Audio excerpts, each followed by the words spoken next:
பலிப்போர் பாக்கிய செல்வம் புவியில் இல்லையே. புவி நிரம்ப பொன் தந்தாலும் இப்பளிக்கு ஈடில்லையே.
தந்தை மகன் தூய ஆவியாரின் பெயராலே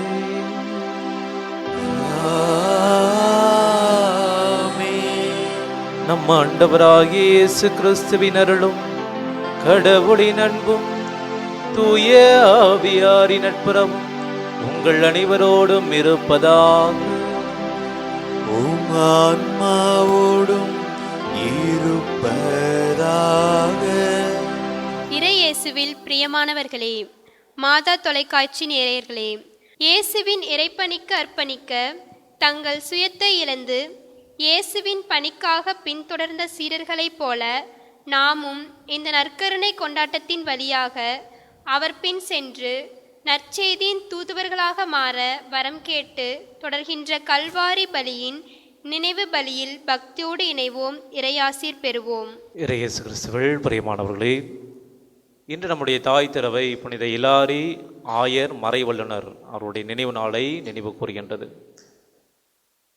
வாழ்வினுடைய இரகசியத்தை அறிந்து கொள்வதற்காக பல்வேறு நூல்களை கற்றறிந்து கொண்ட புனித இலாரி அவர்கள் ஏதாவது ஒரு நூல் எனக்கு வாழ்வினுடைய இரகசியத்தை எடுத்து ஏம்புமா என்று சொல்லி அலைந்து தெரிந்து கொண்டிருந்த அந்த காலத்திலே விவிலியம் என்கின்ற ஒரு நூலை கற்றறிய அவருக்கு நேர்ந்தது. புனிதராக மாறுவதற்கு முன்பாக இளம் வயதிலேயே இயேசுவை அறியாத ஒரு மனிதர் விவிலியத்தை நாள்தோறும் படிக்க படிக்க அவர் வாழ்வினுடைய இரகசியம் இந்த நூலில்தான் அடங்கி இருக்கிறது என்பதை உணர்ந்து கொண்டார். உண்மையான இறைவனை கண்டறிந்து கொண்டார். நாமும் நம்முடைய வாழ்விலே ஒவ்வொரு திருப்பலியிலும் இறைவனுடைய வார்த்தையை கேட்க கேட்க நாமும் வாழ்வினுடைய இரகசியங்களை அறிந்து கொள்வோம் என்ற சிந்தனையுடன் இன்றைய திருவழிபாட்டு திருப்பலியில் பக்தியோடு இணைவோம்.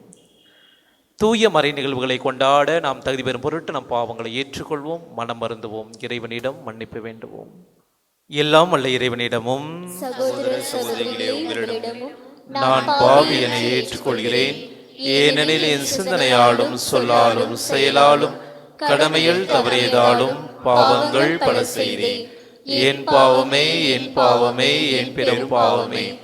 ஆகியால் எப்பொழுதும் கன்னியான புனித மரியாளையும் வானதுதர் புனிதர் அனைவரையும் சகோதர சகோதரிகளே உங்களையும் நம் இறைவனாகிய ஆண்டவரிடம் எனக்காக வேண்டிக் கொள்ள மன்றாடுகிறேன்.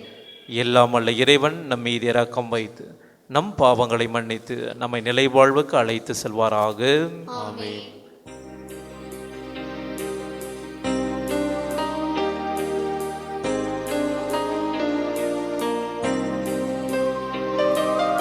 ஆண்டவரே இரக்கமாயிரும்,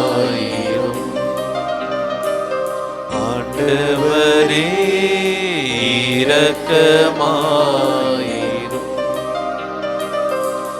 கிறிஸ்துவே இரக்கமாயிரும். கிறிஸ்துவே இரக்கமாயிரும். ஆண்டவரே இரக்கமாயிரும். ஆண்டவரே இரக்கமாயிரும். மன்றாடுவோமாக.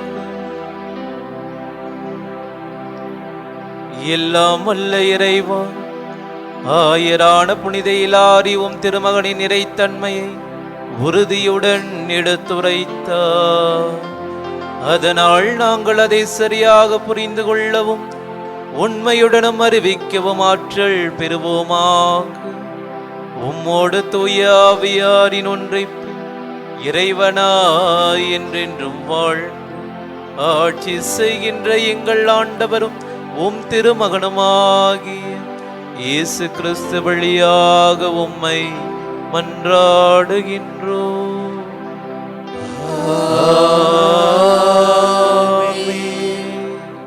எபிரேயருக்கு எழுதப்பட்ட திருமுகத்திலிருந்து வாசகம். பலமுறை பல வகைகளில் முற்காலத்தில் இறைவாக்கினர் வழியாக தம் மூதாதையரிடம் பேசிய கடவுள் இவ்விறுதி நாட்களில் தம் மகன் வழியாக நம்மிடம் பேசியுள்ளார். இவரை எல்லாவற்றிற்கும் உரிமையாளராக்கினார். இவர் வழியாக உலகங்களை படைத்தார். கடவுளுடைய மாட்சியின் சுடரொளியாகவும் அவருடைய இயல்பின் அச்சுப்பதிவாகவும் விளங்கும் இவர் தம் வல்லமை மிக்க சொல்லால் எல்லாவற்றையும் தாங்கி நடத்துகிறார். மக்களை பாவங்களிலிருந்து தூய்மைப்படுத்திய பின் விண்ணகத்தில் இவர் பெருமை மிக்க கடவுளின் வலப்பக்கத்தில் வீற்றிருக்கிறார். இவ்வாறு இறைமகன் வானதூதரை விட சிறந்த ஒரு பெயரை உரிமை பேராக பெற்றார். அந்நிலை ஏற்ப அவர்களை விட இவர் மேன்மை அடைந்தார்.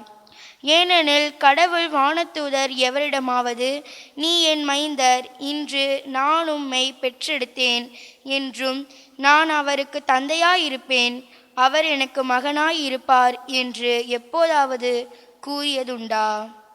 மேலும் அவர் தம் முதற் பேரான இவரை உலகிற்கு அனுப்பிய போது கடவுளின் தூதர் அனைவரும் அவரை வழிபடுவார்களாக என்றார்.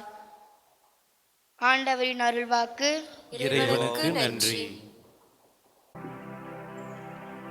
அனைத்து தெய்வங்களே ஆண்டவரை தாழ்ந்து பணியுங்கள்.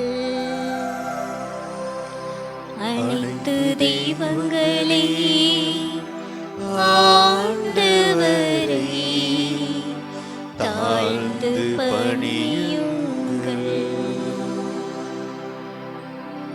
ஆண்டவர் ஆட்சி செய்கின்றார், பூவுலக மகிழ்வதாக. திரளான தீவு நாடுகள் களி கூர்வனவாக. நீதியும் நேர்மையும் அவரது அரியணையின் அடித்தளம். அனைத்து தெய்வங்களே ஆண்டவரை தாழ்ந்து பணியுங்கள். வானங்களே அவரது நீதியை அறிவிக்கின்றன. அனைத்து மக்களினங்களும் அவரது மாட்சியை காண்கின்றன. அனைத்து தெய்வங்களே ஆண்டவரை தாழ்ந்து பணியுங்கள். அனைத்து தெய்வங்களே ஆண்டவரை தாழ்ந்து பணியுங்கள். ஏனெனில் ஆண்டவரே உலகனைத்தையும் ஆளும் உன்னதனே, தெய்வங்கள் அனைத்திற்கும் மேலானவர் நீரே. அனைத்து தெய்வங்களே ஆண்டவரே தாழ்ந்து பணியுங்கள்.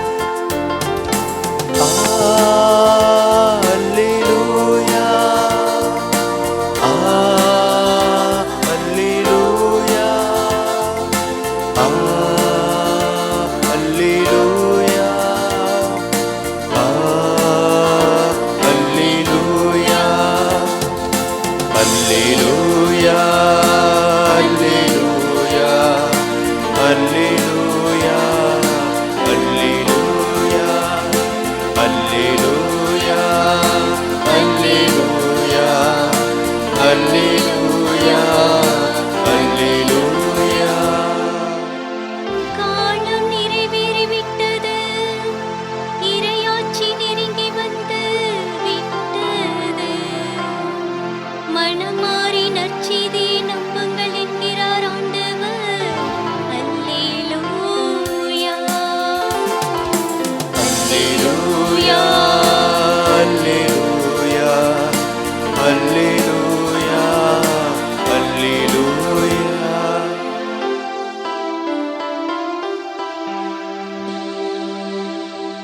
ஆண்டவர் உங்களோடு இருப்பாரா. உமான்மாவோடும் இருப்பாராக. மார்க்கு எழுதிய நற்செய்தியிலிருந்து வாசகம். ஆண்டவரே மாற்றி உமக்கே. அதிகாரம் 1 இறை வார்த்தைகள் 14 தொடங்கி 20 இறுதி ஆகும். அக்காலத்தில் யோவான் கைது செய்யப்பட்ட பின் கடவுளின் நற்செய்தியை பறைசாற்றிக் கொண்டு இயேசு கலிலேயாவிற்கு வந்தார். காலம் நிறைவேறிவிட்டது, இறையாட்சி நெருங்கி வந்துவிட்டது, மனமாறி நற்செய்தியை நம்புங்கள் என்று அவர் கூறினார். அவர் கலிலேயா கடலோரமாய் சென்றபோது சீமோனையும் அவர் சகோதரரான அந்திரேயாவையும் கண்டார். மீனவர்களான அவர்கள் கடலில் வலை வீசிக் கொண்டிருந்தார்கள். இயேசு அவர்களை பார்த்து, என் பின்னே வாருங்கள், நான் உங்களை மனிதரை பிடிப்பவர் ஆக்குவேன் என்றார். உடனே அவர்கள் வலைகளை விட்டுவிட்டு அவரை பின்பற்றினார்கள். பின்னர் சற்று அப்பால் சென்றபோது செபதேயுவின் மகன் யாக்கோபையும் அவர் சகோதரரான யோவானையும் இயேசு கண்டார். அவர்கள் படகில் வலைகளை பழுது பார்த்து கொண்டிருந்தார்கள். உடனே இயேசு அவர்களையும் அழைத்தார். அவர்களும் தங்கள் தந்தை செபதேயுவை கூலி ஆட்களோடு படகில் விட்டுவிட்டு அவர் பின் சென்றார்கள்.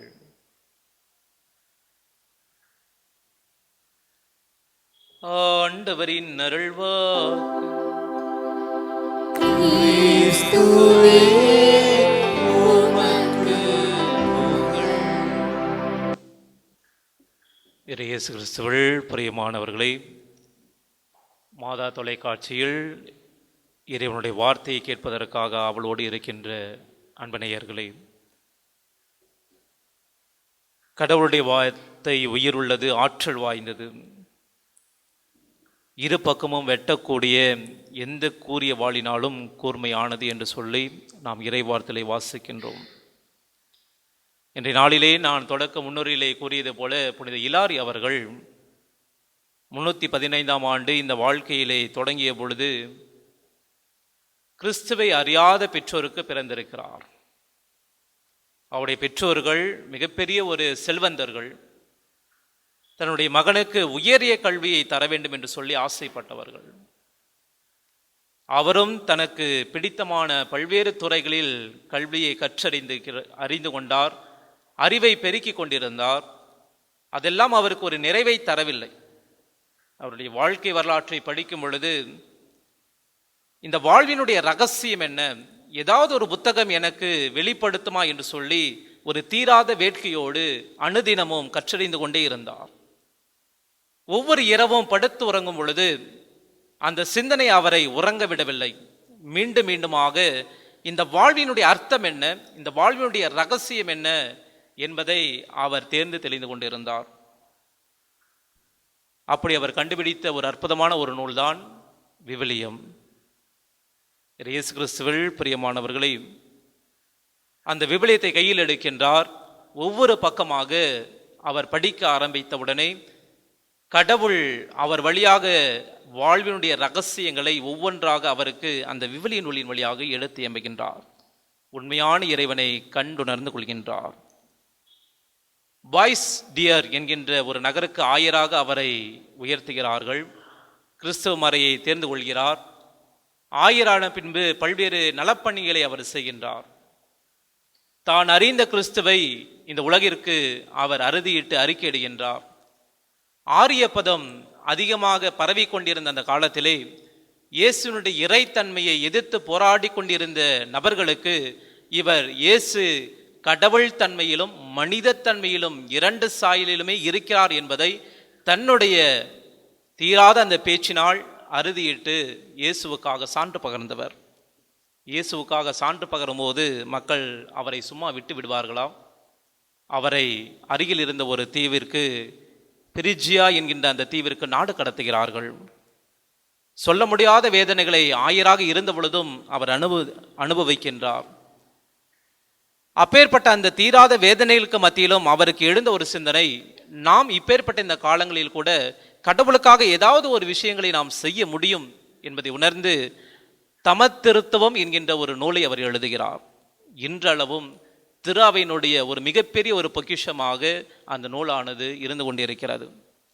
அன்பிற்குரியவர்களே, ஒரு விவிலியம் ஒரு மனிதரை எப்படியெல்லாம் மாற்றியிருக்கிறது, வாழ்வினுடைய ரகசியங்களை எப்படியெல்லாம் உணர முடியும் என்று சொல்லி புனித இலாரி அவர்கள் நமக்கு எடுத்து காட்டியிருக்கின்றார். 9ஆம் பத்திநாதர் அவரை திரு அவையினுடைய மறை வல்லுநராக அவர் பட்டம் கொடுத்து உயர்த்துகிறார். இறுதியில் புனிதராக மாறுகிறார். இவருடைய வாழ்க்கை வரலாற்றை படிக்கும் பொழுது பல நேரங்களில் இன்றைய நற்செய்தியில் நாம் வாசிக்க கேட்ட இயேசுனுடைய சீடருடைய வாழ்க்கை கண் முன்பாக வருகிறது. வாழ்வினுடைய ரகசியம் என்ன, இந்த கடலில் இருக்கின்ற ரகசியம் என்ன என்பதை புரிந்து கொள்ளாத சீடர்கள் கடலில் ஒவ்வொரு நாளும் தங்களுடைய வாழ்க்கையை தொலைத்து கொண்டிருந்தார்கள், தேடிக்கொண்டிருந்தார்கள். ஒவ்வொரு நாளும் கடலுக்கு செல்கிறார்கள், ஒவ்வொரு நாளும் அலை வீசுகிறார்கள். கிடைத்தால் லாபம், இல்லாவிட்டால் ஏமாற்றம் என்ற சிந்தனையோடு வாழ்ந்து கொண்டிருந்த மீனவர்களுக்கு மத்தியிலே இயேசு தன்னுடைய நற்செய்தி பணியை தொடங்குகிறார். இயேசுவுக்கு தெரிந்திருக்கும், எனக்கு பின் இந்த பணியை தொடர எனக்கு சில ஆட்கள் தேவை என்று சொல்லி தன்னுடைய பணிக்காக தனக்கென்று சீடர்களை அவர் தேர்ந்தெடுக்கிறார். தான் தந்தை கடவுளிடமிருந்து கற்றறிந்த ரகசியங்களை மனித குலத்திற்கு அவர் கொடுத்துவிட்டு செல்ல வேண்டும் என்பதுதான் அவருடைய ஆசையாக இருந்தது. அப்பேற்பட்ட அந்த சூழ்நிலையில்தான் இன்றைய நற்செய்தியிலே அவர் இந்த மீனவர்களை அழைக்கின்றார். சீமோனையும் அவர் சகோதரரான அந்திரேயாவையும் காண்கின்றார். அவர்களிடம் சென்று, நான் உங்களை மனிதர்களை பிடிப்பவராக மாற்றுவேன் என்று கூறுகிறார். உடனடியாக அவர்கள் மனதில் எழுந்த ஒரு கேள்வியாக இது இருந்திருக்கலாம். மனிதர்களை பிடிப்பவரா, அப்படி என்றால் என்ன என்ற ஒரு கேள்வி எழுந்திருக்கலாம். ஆண்டவரே, நாங்கள் மீன்களை பிடிக்கின்றவர்கள், அந்த மீன்களை பிடித்து அதன் வழியாக வருகின்ற அந்த சொற்ப வருமானத்தை கொண்டு எங்களுடைய வாழ்விலே நாங்கள் எங்கள் வாழ்க்கையை ஓட்டி கொண்டு இருக்கிறோம். இப்பேற்பட்ட அந்த சூழ்நிலையில் நாங்கள் எந்த மனிதரை பிடிக்க வேண்டும், அந்த மனிதர்களை பிடித்து நாங்கள் என்ன செய்ய வேண்டும், அதன் வழியாக எங்களுடைய வாழ்க்கை தரத்தை நாங்கள் எப்படி உயர்த்த முடியும் என்ற கேள்விகள் எல்லாம் அவர்களுடைய மனதில் எழும்பி இருக்கும். ஆனால் அதையெல்லாம் அவர்கள் பொருட்படுத்தாமல் அந்த வார்த்தை, அவர் சொன்ன அந்த வார்த்தையிலே, நான் உங்களை மனிதரை பிடிப்பவன் ஆக்குவேன் என்ற வாழ்வின் ரகசியத்தை இயேசு அவர்கள் உள்ளத்தில் பதித்திருந்தார். பசுமருத்தாணியை போல அந்த வார்த்தைகள் அவருடைய உள்ளத்திலே பதிந்தது. எனவேதான் அந்த வார்த்தைக்கு மறுபேச்சு பேச முடியாமல் உடனடியாக தங்களுடைய வலைகளை எல்லாம் விட்டுவிட்டு அவர் பின் சென்றார்கள் என்று சொல்லி விவிலியம் கூறுகிறது. இயேசுனுடைய வார்த்தை அவ்வளவு வலிமையானது. அவர் பேசினாள் என்று சொன்னால் யாரும் பதில் மொழி கூற முடியாது. அவர் சொல்லிவிட்டால் நாம் செய்தாக வேண்டும். சீடத்துவ வாழ்வு என்பது அதுதான். தலைவர் எதை சொல்கிறாரோ அதை செய்வதற்கு தான் சீடர்கள் இருக்கிறார்கள். என் பின் வாருங்கள், எனக்கு ஆட்கள் தேவை, என்னுடைய பணிக்கு நான் மட்டும்தான் இங்கு இருக்கின்றேன், உங்களை மனிதர்களை பிடிப்பவர் ஆக்குவேன், அவர்களும் என்னுடைய பணியில் என்னுடன் இணைந்து பணி செய்வார்கள், நீங்களும் அவர்களோடு இணைந்து பணி செய்வீர்கள் என்ற அந்த அழைப்புக்கு செவிமடுத்தவர்கள் சீடர்கள். அவருடைய சகோதரர்களும் சற்று தொலைவில் சென்று செபதேவின் மக்களையும் இயேசு அழைத்து அவர்களையும் தன்னுடைய பணியில் சேர்த்துக் கொள்கிறார். எதை அறிவிக்க வேண்டும், எந்த வார்த்தைகளை பேச வேண்டும், இதெல்லாம் அவர் தொடக்கத்தில் கொண்டு வந்த ஒரு செய்தியாக, மைய கருத்தாக இன்றைய நற்செய்தியினுடைய தொடக்கத்தில் அமைந்திருந்தது. காலம் நிறைவேறிவிட்டது, இறையாட்சி நெருங்கி வந்து விட்டது. இந்த இறையாட்சி என்பது நம்முடைய அருகில் இருப்பது. இயேசுதான் இறையாட்சி. இத்தனை ஆண்டு காலமாக இஸ்ரேல் மக்கள் தவம் கிடந்து காத்து கிடந்த அந்த இறையாட்சியை இன்று அவர்கள் கண்முன்பாக முகமுகமாக தரிசிக்கிறார்கள். எவ்வளவு பெரிய ஒரு பாக்கியம் அந்த மனிதர்களுக்கு. ஆனால் அந்த இறையாட்சி தான் இயேசு என்பதை அவர்கள் புரிந்து கொள்ளவில்லை. உடனடியாக அங்கிருந்த இயேசு அந்த சூழ்நிலையை புரிந்து கொண்டு அந்த சீடர்களை கொஞ்சம் கொஞ்சமாக உருவாக்க பயிற்சியிலே அவர்களை மெருகேற்றுகின்றார். இயேசுவோடு உடன் செல்கிறார்கள். புரியவில்லை, பாதை தெரியவில்லை. இருந்த பொழுதும் இயேசுனுடைய வார்த்தைகள் எல்லாம் புதுமையாக இருந்தது. அதிசயங்கள் செய்கிறார், ஆச்சரியப்படுகிறார்கள். இயேசுனுடைய வார்த்தைகளை சில நேரங்களில் புரிந்து கொள்ளாமல், இயேசுவே இது எங்களுக்கு விளங்கவில்லை, எங்களுக்கு விளக்கியலும் என்று சொல்லி தனிமையில் இருக்கும் பொழுது இயேசுவிடம் கேட்கிறார்கள். இயேசு பொறுமையாக அதை அவர்களுக்கு விளக்குகிறார். கொஞ்சம் கொஞ்சமாக இயேசு வாழ்ந்த இந்த உலக வாழ்க்கையிலே அந்த சீடர்கள் கொஞ்சம் கொஞ்சமாக இயேசுவாகவே மாறுகிறார்கள். இயேசு இறந்த பிற்பாடு, உயிர்த்தெழுந்து விண்ணேற்றம் அடைந்த பிற்பாடுதான் அந்த இயேசுனுடைய உண்மையான சீடத்துவத்தை அந்த சீடர்கள் புரிந்து கொண்டார்கள். இயேசுனுடைய சீடத்துவ வாழ்வு என்பது இப்பேற்பட்ட ஒரு வாழ்வு. இது கடற்கரையில் தொடங்கிய ஒரு வாழ்வு மட்டுமல்ல, மாறாக விண்ணகம் சார்ந்த ஒரு வாழ்வு. இந்த உலகத்தில் வாழ்கின்ற எல்லா மக்களையும் இயேசுவினுடைய சீடர்களாக மாற்றுகின்ற ஒரு அழைப்பு. அப்பேற்பட்ட அந்த அழைப்பை தான் அந்த சீடர்கள் இயேசுவிடமிருந்து பெற்றுக்கொண்டார்கள். ஒருவேளை அந்த சீடர்கள் செவிமடுக்கவில்லை என்று சொன்னால் வாழ்வினுடைய ரகசியத்தை புரிந்து கொள்ளாமலே போயிருப்பார்கள். புனித இலாரி ஒருவேளை விவிலியத்தை வாசிக்கவில்லை என்று சொன்னால் இந்த உலகத்தில் இருக்கிற அத்தனை புத்தகங்களையும் அவர் படித்திருப்பார், இயேசுவை தவிர. வாழ்வினுடைய சூட்சமங்களை அவர் தெரிந்து கொண்டிருப்பார்கள். ஆனால் இயேசுவை அறியாத மனிதராகவே இறந்திருப்பார். ஆனால் ஏதோ ஒரு இடத்திலே, ஏதோ ஒரு நேரத்திலே கடவுள் அவருக்கு தந்த அந்த ஞான நூல் விவிலியத்தை அவர் படித்ததனால் இயேசுவை முழுமையாக அறிந்து கொள்ள ஒரு வாய்ப்பு கிடைத்தது. அதனால் திருச்சபையில் இணைந்து இயேசுவினுடைய சீடராக, ஒரு ஆயராக, மறை வல்லுநராக, இயேசுவுக்கு சான்று பகருகின்ற சீடராக ஒரு மனிதரால், கிறிஸ்துவை அறியாத ஒரு மனிதரால் வாழ முடிகிறது என்று சொன்னால், கிறிஸ்துவை அறிந்திருக்கின்ற நீங்களும் நானும் எந்த அளவுக்கு இயேசுவுக்கு சான்று பகர முடியும் என்பதை யோசித்து பாருங்கள். அன்பிற்குரியவர்களே, என்ற இறைவார்த்தை வழிபாடு காலம் நெருங்கி வந்து விட்டது. மனம் மாறி நற்செய்தியை நம்புங்கள். இயேசுவிடம் நாம் வருகிறோம் என்று சொன்னால் அந்த மனமாற்றம், பேதுருடைய வாழ்க்கையிலே மனமாற்றம் அடையாத ஒரு வாழ்க்கை இருந்திருக்கும். அதே போலதான் எல்லாருடைய சீடருடைய வாழ்க்கையிலும், அந்திரேயாவுடைய வாழ்க்கையிலும் அதே போலதான். ஆனால் இயேசு சொன்ன அந்த வார்த்தையின் வழியாக முதலில் அவர்கள் மனம் மாறுகிறார்கள். இந்த மனிதர் பின்பாக நாம் செல்வோம். அவர் சொல்வதை நாம் கேட்டோம் என்று சொன்னால் நம்முடைய உள்ளத்திற்கு ஒரு மாறுதல் கிடைக்கும். அந்த மறுமலர்ச்சி, நான் மனமாறி என் ஆண்டவரை நான் ஏற்றுக்கொள்ள வேண்டும் என்கிற அந்த வார்த்தைகள், அதை தான் இயேசுடைய சீடராக மாற்றியிருக்கிறார். உனது எல்லாருடைய வாழ்க்கையை மாற்றிய அந்த விவிலியத்தை போல, விவிலியத்தை அறியாதவன் கிறிஸ்துவை அறியாதவன் போன்ற எரோனிமஸுடைய வார்த்தைகளை உள்ளத்தில் தாங்கியவர்களாக ஒவ்வொரு நாளும் இறைவார்த்தையை படிப்பதற்கு நாம் பழகிக் கொள்வோம். இறைவார்த்தையை படிக்க படிக்க ஆனந்தம், இறைவார்த்தையை வாசிக்க வாசிக்க தேனை போல இன்பம். அந்த இறைவார்த்தை ஒவ்வொரு நாளும் ஒரு மனிதனுக்கு சுகமளித்து கொண்டே இருக்கும். வாழ்வு தரும் இறைவார்த்தை. இந்த வார்த்தை படிக்கும் போது எனக்கு வாழ்வு தருகிறது. மெனாலிக் என்ற ஒரு அரசன் ஒரு முறை நோயுற்று இருந்த பொழுது யாரோ ஒருவன் சொல்லிக் கொள்கிறான், நீங்கள் விவிலியத்தின் ஒவ்வொரு பகுதிகளையும் கிழித்து உண்ணுங்கள் என்கின்றான். அதை நீங்கள் உண்டீர்கள் என்று சொன்னால் வாழ்வு பெறுவீர்கள், நோயிலிருந்து சுகம் அடைவீர்கள் என்று சொல்கிறான். அவனும் விவிலியத்தின் ஒவ்வொரு பக்கங்களையும் கிழித்து உண்ண ஆரம்பிக்கின்றான். நாளடைவில் அவனுடைய நோய் குணமாகிறது. அதற்காக ஒவ்வொரு நாளும் விவிலியத்தை கிழித்து தின்ன வேண்டும் என்பது அர்த்தம் அல்ல. விவிலியத்தை படிக்கும் பொழுதே ஒருவன் சுகம் அடைகிறான். கடவுள் நமக்கு கொடுத்திருக்கிற ஒரு மாபெரும் கொடை இந்த விவிலியம். இந்த திருப்பலி வழியாக நற்கருணை கொண்டாட்டத்தினுடைய 2 பெரும் பகுதிகள் இறைவார்த்தை வழிபாடு, நற்கருணை வழிபாடு.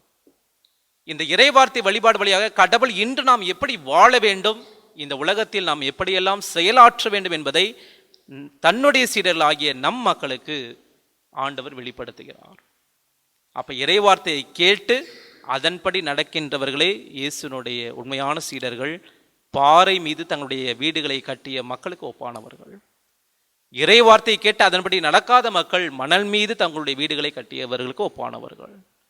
நாம் எதன் அடிப்படையில் இருக்கிறோம்? இந்த வாழ்வினுடைய ரகசியம் இந்த விவிலியத்தில் பொதிந்திருக்கிறது, இந்த திருப்பலியில் பொதிந்திருக்கிறது, நற்கரணையில் பொதிந்திருக்கிறது. அந்த நற்கரணை இறைக்கின்ற இந்த ஆண்டவரை உணர்ந்து கொள்வோம். இறை வார்த்தை நம்முடைய வாழ்வாக்குவோம். இறை வார்த்தை காட்டுகின்ற வழியில் இறைவனோடு இணைந்து புனித இலாரியைப் போலவும் இயேசுனுடைய சீடர்களைப் போலவும் அனைத்தையும் விட்டுவிட்டு அவர் பின் செல்வோம். நற்செய்தியின் தூதுவர்களாக மாறுவோம். கேளுங்கள் உங்களுக்கு கொடுக்கப்படும், தட்டுங்கள் உங்களுக்கு திறக்கப்படும், தேடுங்கள் நீங்கள் கண்டடைவீர்கள் என்ற வார்த்தையின் அடிப்படையிலே நம்முடைய தேவைகள் அனைத்தும் இப்பொழுது ஆண்டவரிடம் உருக்கமாக எடுத்து ஏம்புவோம்.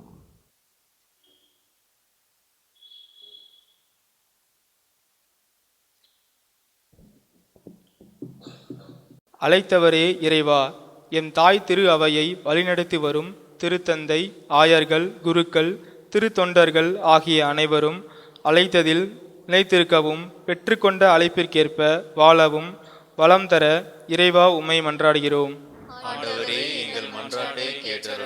அரசர்களின் அரசே எம் இறைவா, எம் நாட்டு தலைவர்கள், சமூக தலைவர்கள் மக்கள் பணியில் சிறந்து விளங்கவும் பொது நலத்தோடு ஏழை எளிய பாமர மக்களுக்கு உழைக்க வரம் தர இறைவா உம்மை மன்றாடுகிறோம்.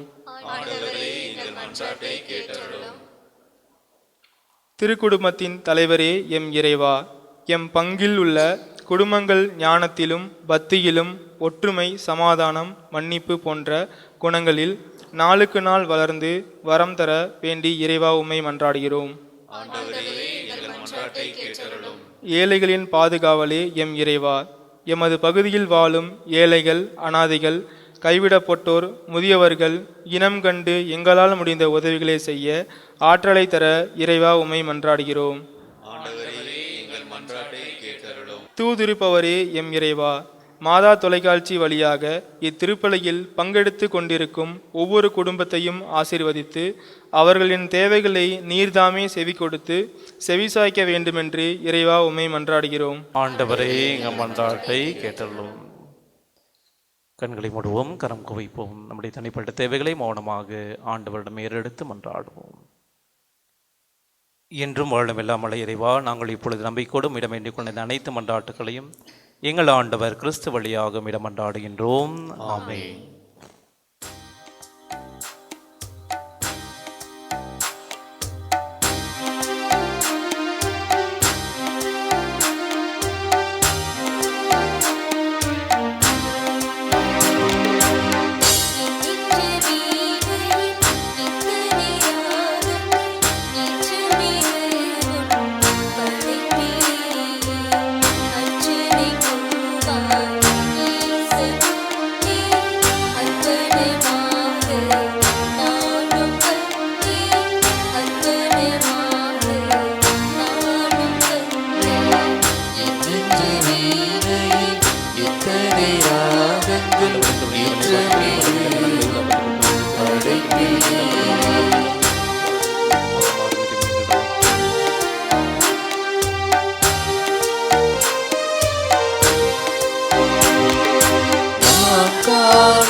அன்புமிக்க சகோதரிகளே, சகோதரிகளே, என்னுடையதும் உங்களுடையதுமான இப்படி எல்லாம் உள்ள தந்தையாகி இறைவனுக்கு ஏற்றதாகும்படி மன்றாடுங்கள். ஆண்டவர் தமது பெயரின் புகழ்ச்சிக்காகவும் மாட்சிக்காகவும் நமது நன்மைக்காகவும் புனித திரு அவை அனைத்து நலன்களுக்காகவும் உமது கையிலிருந்து இப்படியை ஏற்றுக்கொள்வாராக. ஆண்டவரே, புனித இலாரியின் விழாவில் புனித பீடத்தின் முன் நாங்கள் கொண்டு வந்துள்ள பலி பொருட்களை கனிவுடன் கண்ணோக்கி அருள உம்மை வேண்டுகின்றோம். அதனால் நீர் எங்களுக்கு இரக்கம் காட்டுவதன் வழியாக அவை உமது பெயருக்கு மேன்மை அளிப்பனவாக எங்கள் ஆண்டவர் கிறிஸ்து வழியாக உம்மை மன்றாடுகின்றோம். ஆமென். ஆண்டவர் உங்களோடு இருப்பாராக. உம்மான்மாவோடும் இருப்பாராக. இதயங்களை மேலே எழுப்புங்கள், ஆண்டவரிடம் எழுப்பியுள்ளோம். நம் இறைவனாகிய ஆண்டவருக்கு நன்றி கூறுவோம். அது தகுதியும் நீதியுமானது.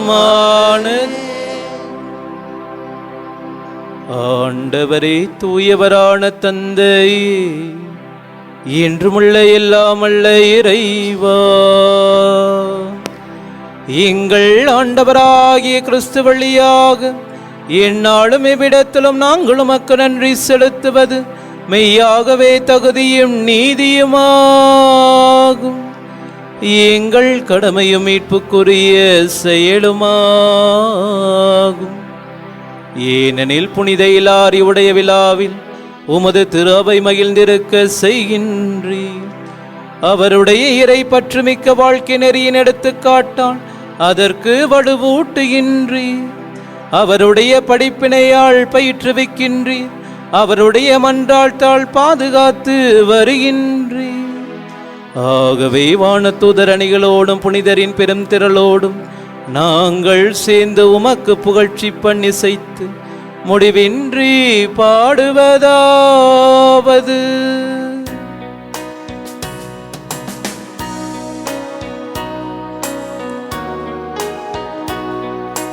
தூயவர் தூயவர் தூயவர் வான்படைகளின் கடவுளாம் ஆண்டவர். விண்ணகமும் மண்ணகமும் உமது மாட்சியால் நிறைந்துள்ளன. உன்னதங்களிலே ஓசன்னா, உன்னதங்களிலே ஓசன்னா.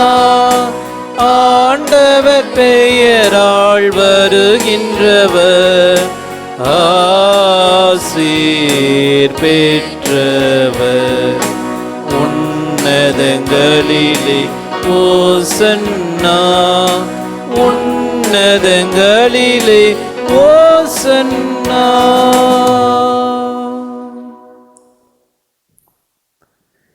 ஆண்டவரே, நேர்மையாகவே தூயவர், தூய்மை அனைத்துக்கும் ஊற்று. ஆகவே உம்முடைய ஆவியை பொழிந்து காணிக்கைகளை தூய்மைப்படுத்த உம்மை வேண்டுகிறோம்.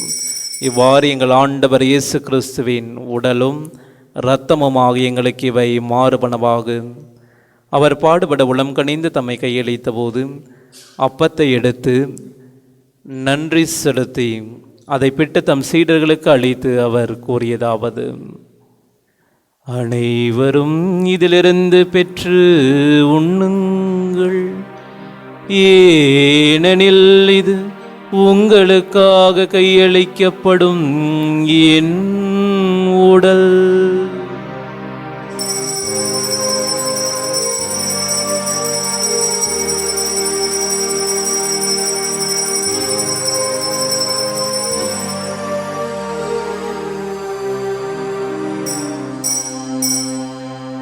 அவ்வண்ணமே இரவு விருந்து இறந்திய பின் கிண்ணத்தையும் எடுத்து மீண்டும் உமக்கு நன்றி கூறி தம் சீடர்களுக்கு அளித்து அவர் கூறியதாவது: அனைவரும் இதிலிருந்து பெற்று பருகுங்கள், ஏனெனில் இது புதிய நிலையான உடன்படிக்கைக்குரிய என் இரத்தத்தின் கிண்ணம். இது பாவ மன்னிப்புக்கென்று உங்களுக்காகவும் பலருக்காகவும் சிந்தப்படும். இதை நினைவாக செய்யுங்கள்.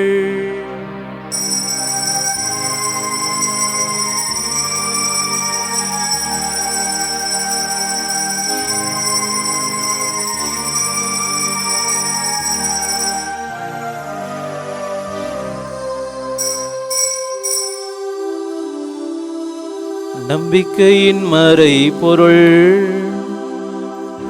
ஆண்டவரே, நீர் வருமளவும் உமது இறப்பினை அறிக்கையிடுகின்றோம், உமது உயிர்ப்பினையும் எடுத்துரைக்கின்றோம். ஆகவே ஆண்டவரே, நாங்கள் கிறிஸ்துவின் இறப்பினையும் உயிர்ப்பினையும் நினைவு கூர்ந்து வாழ்வு தரும் அப்பத்தையும் மீட்பளிக்கும் கிண்ணத்தையும் உமக்கு ஒப்புக் கொடுக்கின்றோம். உம் திருமண் நின்று உமக்கு ஒழியும் புரிய தகுந்தவர்கள் எங்களை ஏற்றுக்கொண்டீர். எனவே உமக்கு நன்றி செலுத்துகின்றோம். மேலும் கிறிஸ்துவின் உடலிலும் இரத்தத்திலும் பங்கு கொள்ளும் எங்களை தூய ஆவியார் ஒன்று சேர்க்க வேண்டும் என உம்மை தாழ்மையுடன் மன்றாடுகின்றோம். ஆண்டவரே, உலகெங்கும் பரவியிருக்கும் அது திரு ஆவை நினைவு கூர்ந்தருளும். எங்கள் திருத்தந்தை பிரான்சிஸ், எங்கள் ஆயர் அருள் செல்வன் ராயப்பன், எல்லா திருநிலையினராகிய அனைவரோடும் உமது திரு அவை அன்பில் நிறைவு பெற செய்தருளும். மேலும் உயர்த்திலும் இதை நோக்குடன் துயில் கொள்ளும் எங்கள் சகோதர சகோதரிகளையும் இறந்தோர் அனைவரையும் இரக்கத்துடன் நினைவு கூர்ந்து உமது திருமக ஒளியினுள் ஏற்றருளும். எங்கள் அனைவர் மீதும் இரக்கமாயிரும். கடவுளின் கன்னித்தாயான புனித மரியாம், அவருடைய கணவரான புனித யோசேப்பு, புனித திருத்துதர்கள், இவ்வுலகில் உமக்கு உகந்தவராய் இருந்தோர், இன்று நாங்கள் நினைவு கூறுகின்ற புனித இல்லாரி ஆகிய புனிதர் அனைவருடனும் நாங்கள் நிலைவாழ்வில் பங்கு கொள்ளும் தகுதி பெற்று உம் திருமகன் இயேசு கிறிஸ்து வழியாக உம்மை புகழ்ந்தேத்தும் வரமருள உம்மை மன்றாடுகின்றோம்.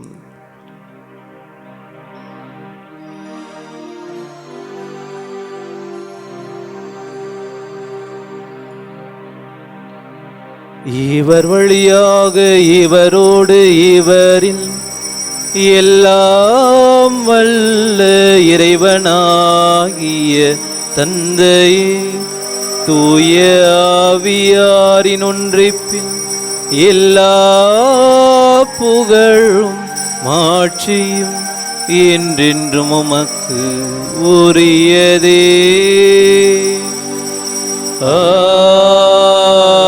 ஆமென். ஆமென். ஆமென்.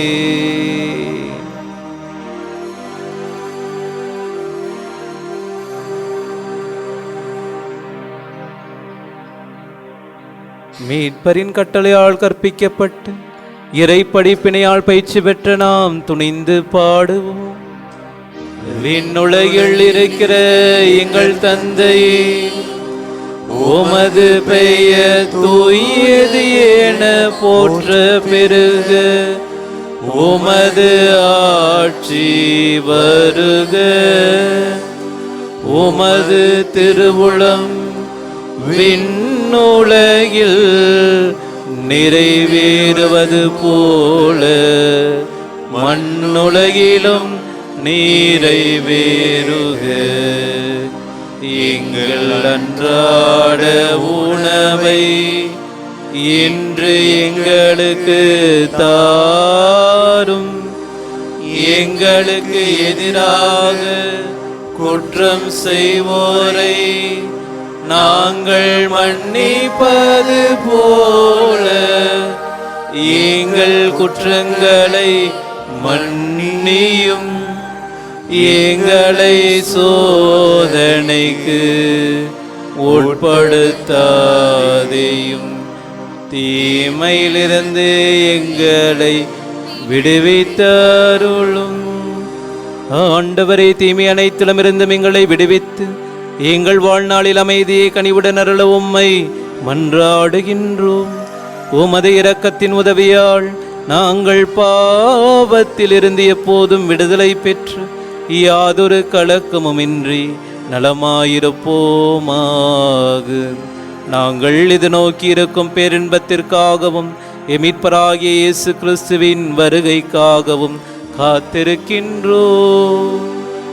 ஏனெனில் ஆட்சியும் வல்லமையும் மாட்சியும் என்றென்றும் உமதே. ஆண்டவரே இயேசு கிறிஸ்துவே, அமைதியை உங்களுக்கு விட்டு செல்கின்றேன், என் அமைதியை உங்களுக்கு அளிக்கின்றேன் என்றும் திருத்தூதர்களுக்கு மொழிந்தீரே. எங்கள் பாவங்களை பாராமல் உமது திரு ஆவையின் நம்பிக்கையை கண்ணோக்கி முது திருவுளத்திற்கு ஏற்ப அதற்கு அமைதியையும் ஒற்றுமையையும் அளித்தருள்வீராக. என்றென்றும் வாழ்ந்து ஆட்சி செய்கின்றவர் நீரே. ஆண்டவருடைய அமைதி உங்களோடு என்றும் இருப்பதாக. ஒருவருக்கொருவர் அமைதியை பகிர்ந்து கொள்வோம்.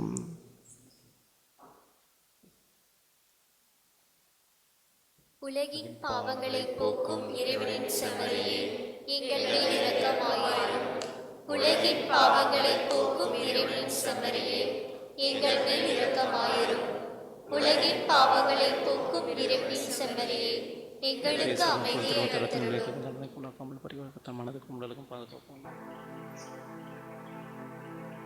இதோ இறைவனின் செம்மறி, இதோ உலகின் பாவங்களை போக்குகின்றவர். செம்மறியின் விருந்துக்கு அழைக்க பெற்றோர் பேறு பெற்றோர். ஆண்டவரே, நீர் என் நிலத்தில் எழுந்தருள நான் தகுதியேற்றவன். ஆனால் ஒரு வார்த்தை மட்டும் சொல்லியருளும், எனது ஆன்மா நலமடையும். கிறிஸ்து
வாரும் இயேசுவே, என்றும் என்னோடு உறவாடவே.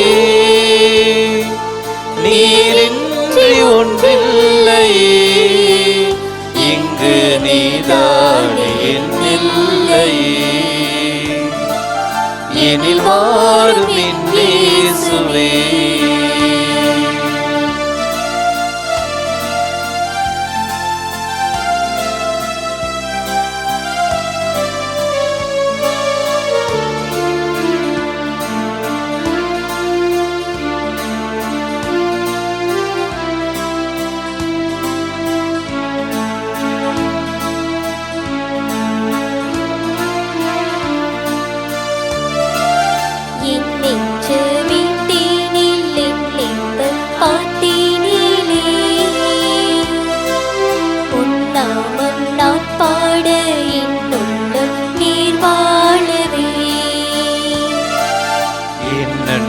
தாயாக என்னாலும் என்னை காக்கவே, என் சொந்தம் நீயாக, என் வாழ்வும் நீயாகவே. தேவா எழுந்து வா, தேடும் அமைதி தா. தேவா எழுந்து வா, தேடும் அமைதி தா. உயிர் கொடுத்தேன் உறவை தேடியே. எனில் வாரும் என் இயேசுவே, என்றும் என்னோடு உறவாடவே. நீரின்றி ஒன்றில்லையே, இங்கு நீதானே இல்லையே. எனில் வாரும் என் இயேசுவே.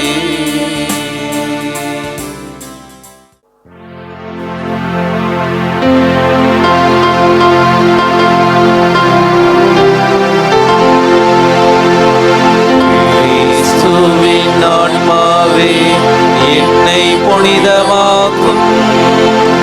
கிறிஸ்துவின் திருவுடலே என்னை மீட்டருளும்.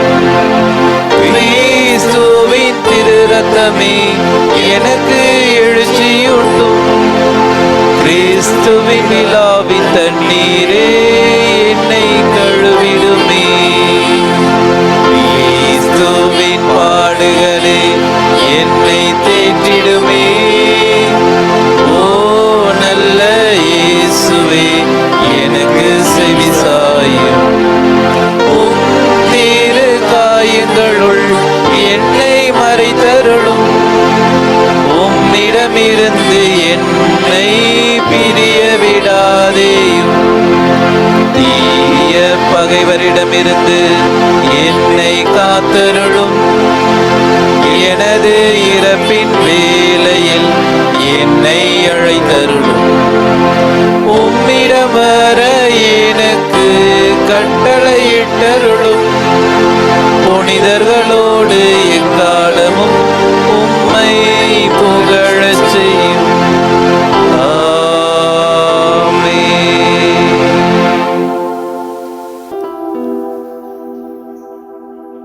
நன்றி கூறி மன்றாடுவோம். ஆண்டவரே, தூய மறை நிகழ்வுகளால் ஓட்டம் பெற்ற நாங்கள் உம்மை தாழ்மையுடன் வேண்டுகின்றோம். அதனால் புனித இலாரியின் எடுத்துக்காட்டை பின்பற்றி அவர் நம்பியதை நாங்கள் அறிக்கையிட முயற்சிக்கவும், அவர் கற்றுக் கொடுத்ததை பின்பற்றவும் அருள்வீராக. எங்கள் ஆண்டவர் கிறிஸ்து வழியாக உம்மை மன்றாடுகின்றோம். ஆமென்.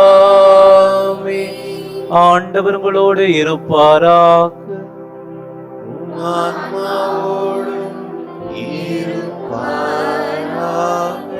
எல்லாம் வல்ல இறைவன் தந்தை, மகன், தூயாவி உங்களுக்கு ஆசி வழங்குவாராக. ஆமென். சென்று வாருங்கள், திருப்பலி நிறைவேறிற்று. இறைவனுக்கு நன்றி.